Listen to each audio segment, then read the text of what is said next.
Well, g'day guys, welcome back to another walkabout. So I'm just out here on a 3-day coastal adventure. We're going to be exploring this beautiful wild coast. I'll be sleeping under the stars, doing some fishing and cooking up some bloody good food. I think it should be an awesome trip, so let's get into it.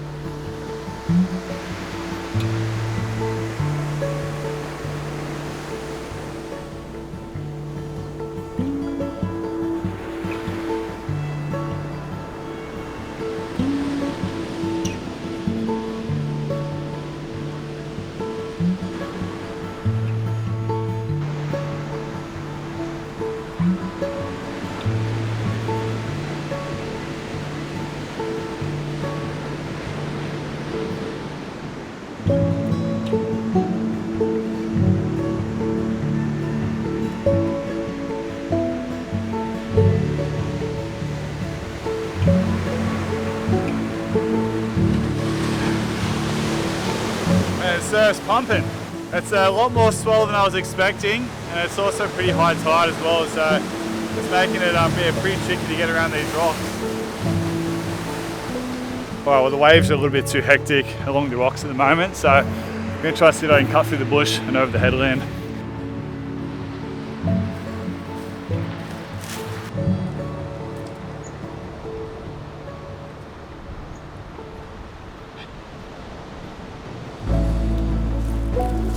Alright, so I just made it up on top of this ridge. I'm just going to follow this along for a little bit, and then there should be a spur that drops down to this little beach that we'll head on down to.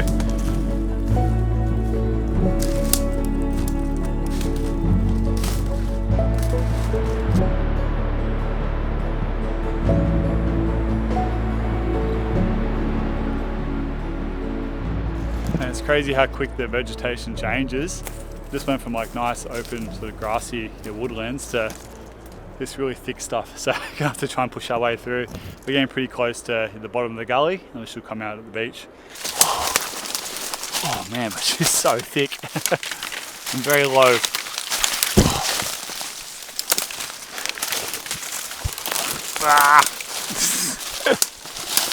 I always find it so interesting just seeing how the plant species change. You just sort of move your way through the bush. Like only 20 meters back, it was that sort of nice open grassy woodland. But as we moved into this gully here, it's obviously a lot more damp and shadier, and so you get a whole bunch of different tree and plant species growing around here. There's a lot of cycads or burrowangs, heaps of native grapevine as well. We've also got the acacia longfolia or the golden wattle. It's actually starting to produce some flowers because they usually flower around August, so a few weeks off from that. And there's also some beautiful trees down here. We've got the, I'm pretty sure it's a Bengalay tree. This is usually sort of like the typical kind of Bengalay sand forest. And you can see that it's actually got some hollows, which is where a branch has like fallen off in the past. And then that bark starts to grow around where that branch has fallen off. Birds will sort of move in and start to maintain that hollow, and they'll sort of pluck out all the decaying timber, and they'll sort of maintain that hollow for honestly decades. Like it usually takes like quite a long time for a tree to produce one of those hollows. So like I'd say this tree is a couple hundred years old, which is really cool. Like those hollows are super important for our local wildlife. A lot of birds and possums and stuff use those hollows, so that's why it's really important to keep those sort of big mature trees in a bushland, because quite often they'll have the hollows, and like I said, they're super important for the native wildlife.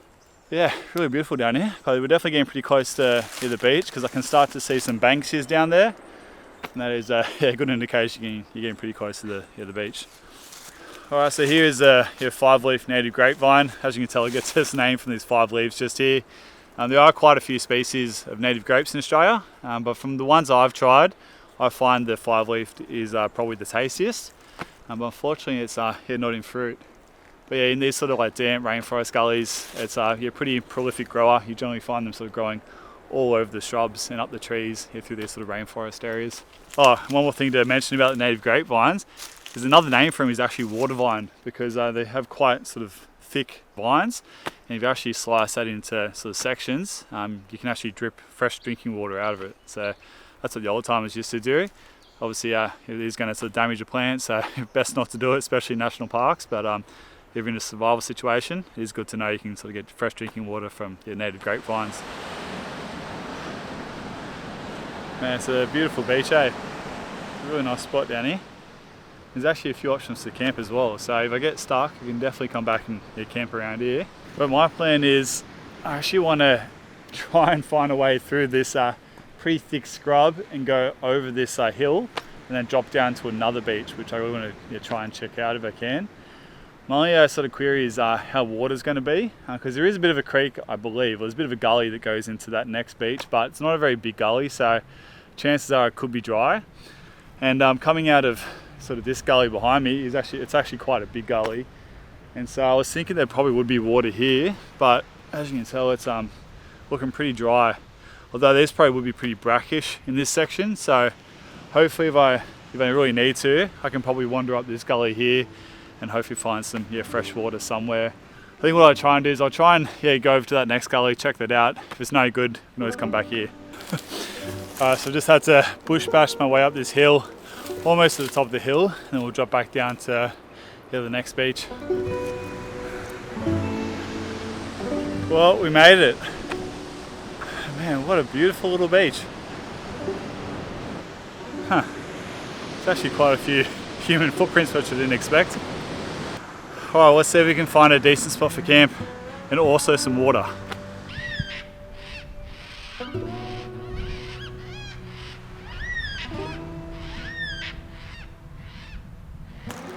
Alright, well, I'm wigging out a bit because down on the beach there's actually quite a lot of footprints, like with boots on, and a lot of the footprints were leading over to sort of these rocks in front of me. And so I decided to sort of come up here on this little headland and just have a look around here just to see if I could see someone camping. Because obviously you don't want to camp here if someone else is camping here. But I've been like searching around and I can't see anyone. Although, I'll show you what I found. So yeah, that's what I found. An old fire pit and a bodyboard. Now I don't know if that's like been washed up and someone's just brought it up here for maybe just to sit on, or whether someone comes and surfs here or not. I really don't know, but apart from those two things, I can't see anything else indicates someone was camping here. And I don't think that fire pit has been used in a long time. There's no coals or ashes in it. Actually, there was another thing I'll show you guys when we go down to the rocks. It's a bit of a driftwood that someone's drawn something on. I just don't know why there's so many footprints in the sand and all leading up to the rocks here. But I've had a look sort of all around here just to see if anyone's camping, and I can't see anyone. Still get a bit of a weird vibe though. Feel a little bit uneasy sort of setting up camp around here. Anyway, we'll have a bit of a look around and we'll make a decision on what we want to do. So yeah, as you can see, there's quite a lot of footprints around here, and a lot of them are leading over to sort of these rocks up here, which is exactly where I just went up and had a look around there, and that's where I saw the camp. And like, these footprints are mine, but all these aren't mine, and they look relatively fresh. There are some more over here which look a little bit older, but like these ones look heaps fresh, and they're not my boots. Like, that's my boots. So I'll take you over here and I'll show you this bit of driftwood that I found. So have a look at this drawing. It's actually really cool. I really like it. I think it's been burnt in with like a bit of wire. I don't think it's been drawn on. It looks like it's been burnt. But yeah, that's actually really cool. But yeah, in the context of everything else, with this sort of random footprints, the ghost camp up there, and then this strange drawing, it's definitely giving me a bit of a creepy vibe.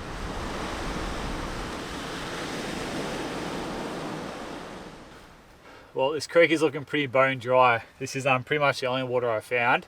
Now we are just behind the beach here, and there's some driftwood just over there, so potentially it could be salt water, but fingers crossed it's fresh. So we'll have a quick little a taste, and if it's fresh, then we'll filter it up.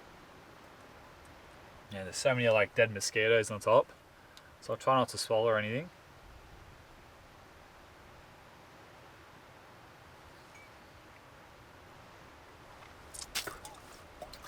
Yeah, that tastes pretty fresh. So I'll just grab my filter and we'll filter some water up. Thank goodness. I was starting to get a little bit worried there. The rest of this creek is like so dry.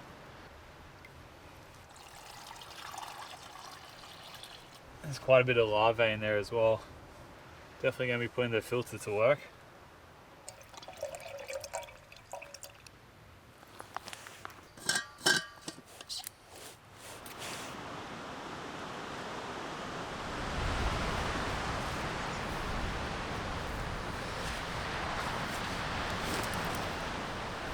Alright, well this might be camp. It's yeah, a pretty awesome spot. Just being able to sort of look up and down the coast. It's yeah, too good to pass up. Now if this was summer, I definitely wouldn't camp here because there's probably way too many snakes hiding in the shrubs around here, but being winter, I'm hoping that most of the snakes are gone to sleep. So yeah, I reckon this is a good spot just to roll out the swag. I'm not going to put any tarp or anything above me because we're meant to have a really nice clear night tonight and the wind's meant to dry right off. So it'll be a nice spot to just roll out the swag and slip under the stars. So I'm just going to use the Alton walkabout swag.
Well, cheers guys.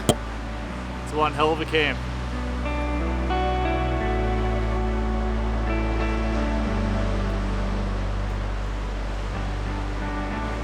Man, it's such a nice evening, eh? Not a cloud in the sky. Can't wait till it gets dark and just all the stars come out. It's gonna be so nice just like falling asleep inside the swag.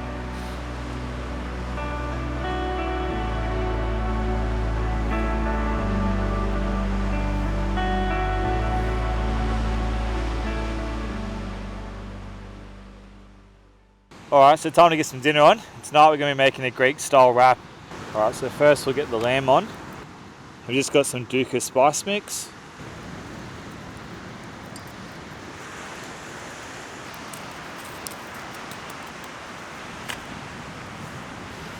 Alright, so we'll just dice this up and make a little salsa.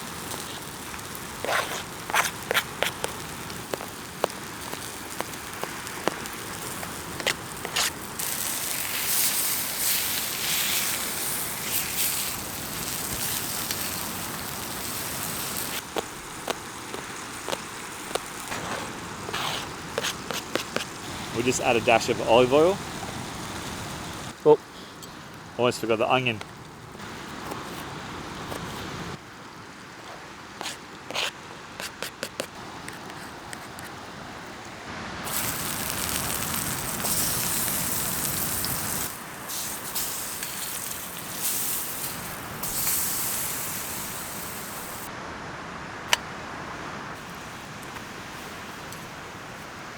Alright, so we'll chuck some lamb on.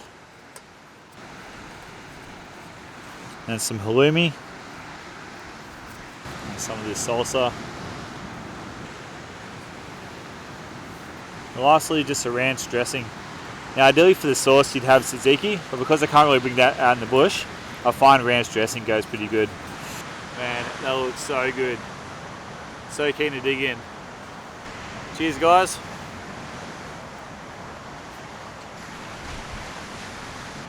That is an absolute winner. That is so good. Alright, well dessert time. I'm actually going to make something I've never had before, and it's a melted choc banana boat.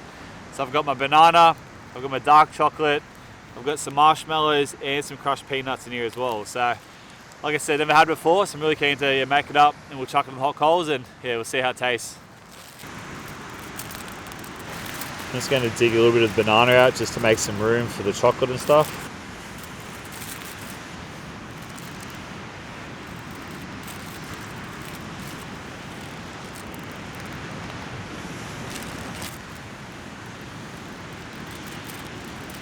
So just wrap this up.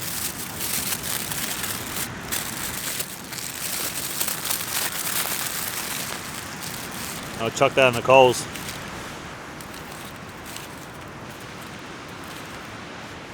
Alright, well, it's been about 10 minutes.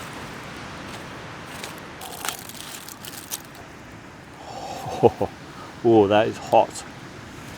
Oh man, that smells good. I reckon I might top it off with just a few more marshmallows. That looks yummy. Mate, this is pretty naughty. Oh, wow. That is so good. How have I not done this before? Well, on a cold winter's night like tonight, this definitely hits the spot.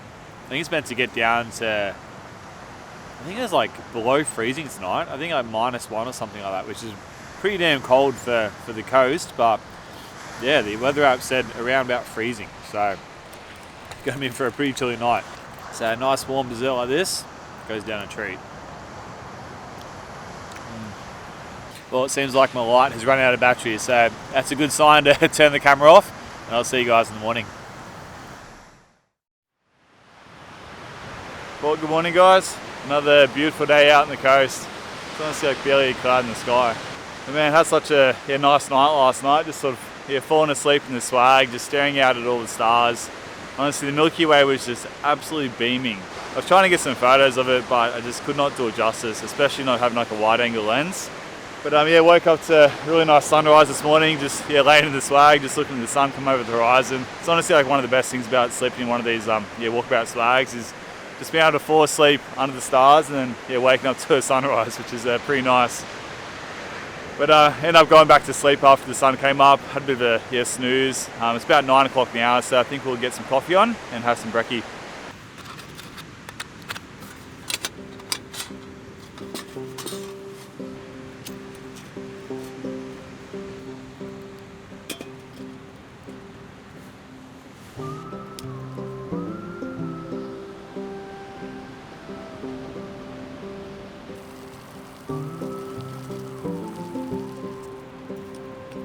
Just got some dog and gun coffee.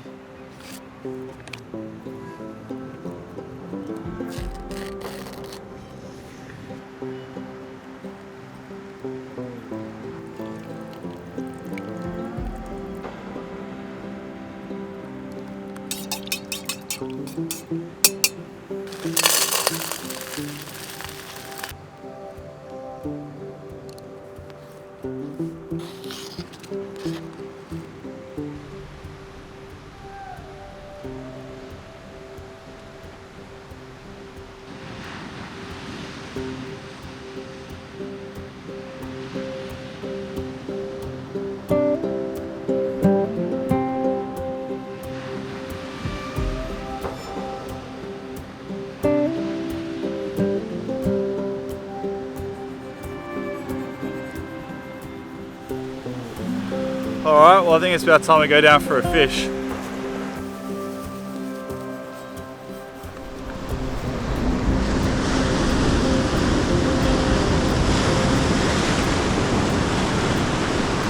Alright, I think I might go stand on that rock just there. I've been watching the waves and they generally don't sort of reach that rock, so hopefully we can cast from there.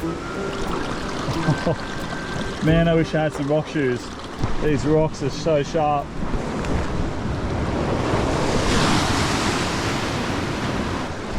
Let's just see what these waves do.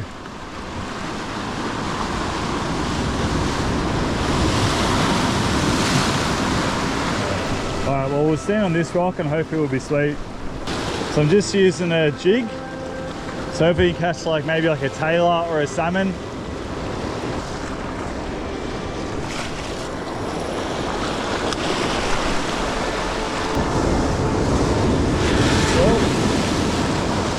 That was a big wave. Man, the water looks so good. I'd like to go for a spearfish. Yeah, it's funny. Like, I love my spearfishing. And like I said, I live so close to the coast. Like, only a couple hundred meters away from the beach. Yet I just never go rock fishing. It doesn't really interest me that much. I'd much rather be in the water and like actively spearfishing. It's like such a better experience in my opinion. Got a big set coming.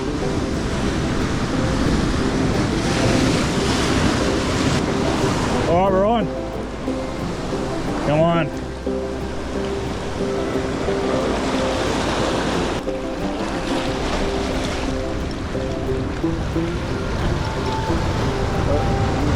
Oh, big wave.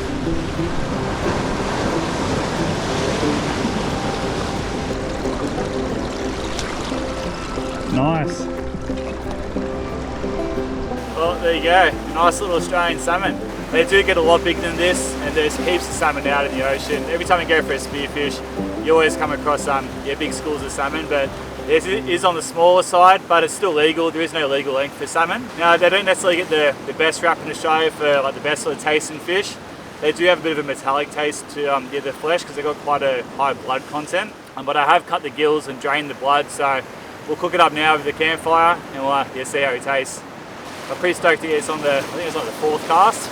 Like I said, I'm not the best rock fisherman, so I'm stoked to get anything. Such a nice fish, eh? You beauty. Man, there's so many oysters around here. Wouldn't mind some oysters for lunch, so let's see if we can crack one open.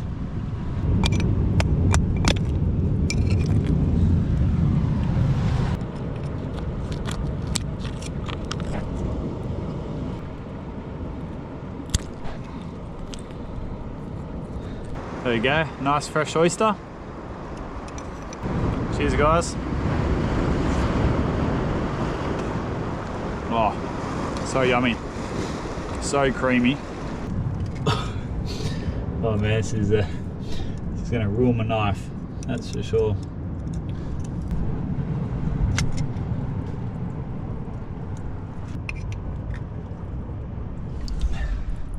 Well, they're not the biggest oysters in the world, but they're still pretty damn tasty.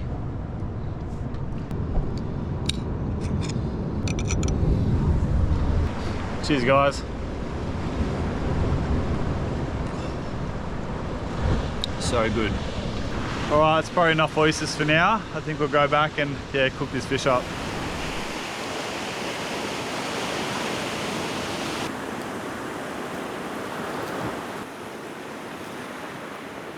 So this red bloody meat is what gives the salmon a bit of a metallic taste and what usually turns people off it.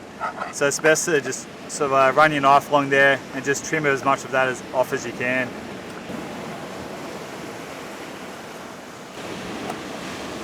Yeah, so that'll do.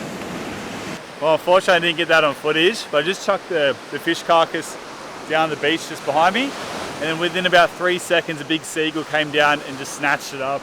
Like you can see it's claw marks just next to the fish. So it was pretty cool.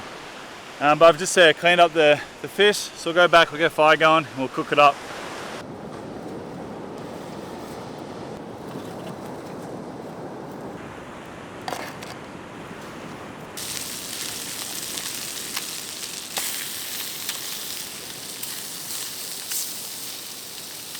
Alright, so for the salsa I'm just going to cut up some tomatoes, some cucumber,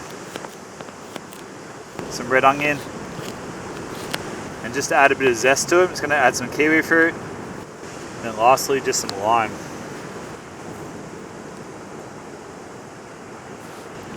Just give that a bit of a stir. Man, that looks pretty good.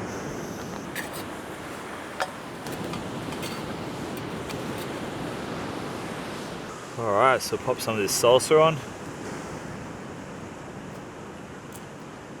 Now I know you guys might be thinking kiwi fruit on a fish taco sounds horrible, but it's not. It's actually delicious. There are better recipes for a kiwi salsa, so just Google it. But this is a pretty quick and simple way to do it when you're out in the bush, and it's still tasty. I'll pop some of the fish on.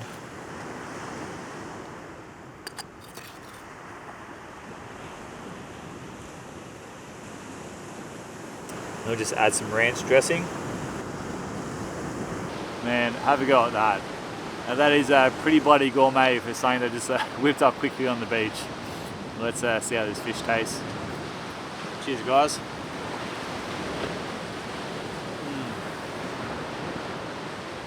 Man, that is delicious. That sort of citrus kiwi salsa is so nice on a fish taco. And like, this fish is fine. Like I said earlier, a lot of people in Australia generally sort of stick their nose up at Australian salmon, and generally you sort of use it for like fish cakes and in curries and things like that. But man, this tastes completely fine. It's really nice. I'll tell you what, kitchens don't get much better than this. Just being able to pluck the fish straight out of the ocean, cook it up on the beach, is about as good as it gets. So there's these footprints on the beach, and I can't quite figure out what animal they're from. I can't say I've ever really seen any footprints like this. You can see it's got like a pad and then these, I think it's like 4 claws.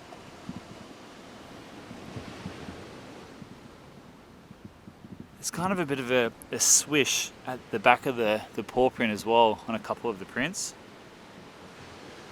So yeah, I don't really know what it is. I'm wondering whether it might be a koala. I can't say I've ever seen a koala footprint. Like, to be honest, I've never seen a koala out in the bush. So it'd be a big surprise if they actually are koala footprints. But if you guys know what it is, yeah, feel free to drop a comment below.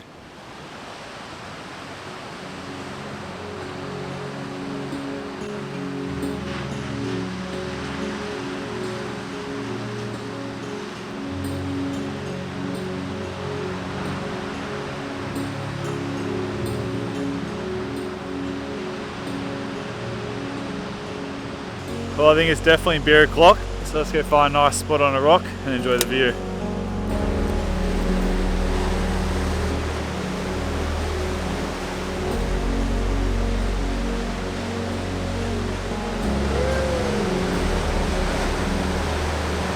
Bloody hell.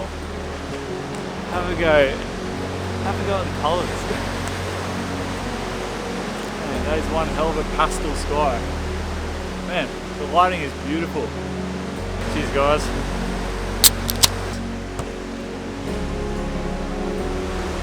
Ah, nature. You beautiful thing.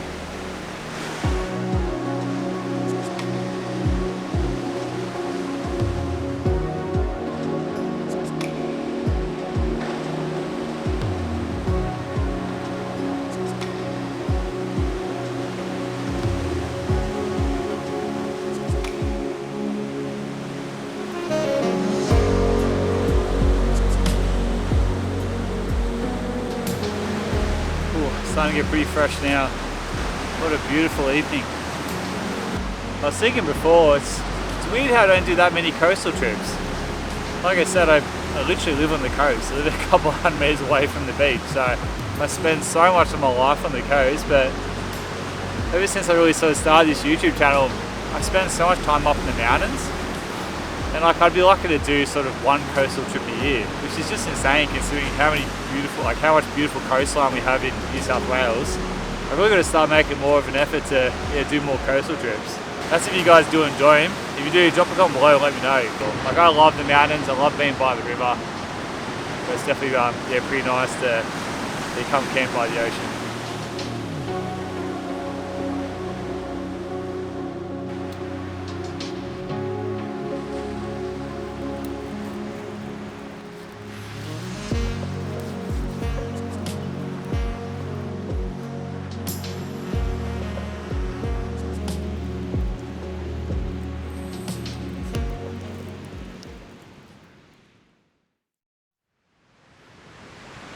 Well, good morning, guys.